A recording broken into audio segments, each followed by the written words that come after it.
رساله للاتحاد الافريقي، ارجوكم الغوا قصه الجون بجونين عندنا في افريقيا دي. يا جدعان ايه الكوره دي؟ ايه الناس دي؟ ايه انتر وبرشلونه دول؟ ايه الكوره دي يا جدعان؟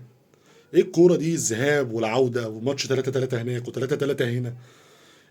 قصه الجون بجونين دي من ساعه ما اتلغت والفرق بتلعب كوره. احنا المفروض عندنا يشفروا مش يشفروا الدوري المصري بقى، احنا المفروض اللعيبه دي تدفع لنا فلوس اللي احنا بنتفرجوا عليهم، لعيبه الدوري المصري دي والله اقسم بالله يدفعوا لنا فلوس ان احنا بنتفرج على الكره المصريه دي. يا جدعان ايه ده؟ ايه الماتش ده؟ ايه الكره دي؟ ايه الاسلوب ده؟ ايه الطريقه دي؟ لا انا ما شفتش كده. ايه ده؟ قصه ان جون بجونين ديت الغوها يا جماعه في افريقيا عشان نشوف كوره، عشان نتفرج على كوره.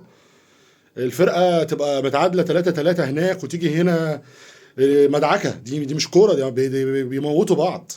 لا لا يا جدعان، لا لا لا لا لا لا، مش معقول. بالله عليكم الغونا قصه الجون بجونين في افريقيا دي. عايزين نتمتع بالكوره، ولو ان افريقيا ما فيهاش كوره زي بره يعني زي اوروبا.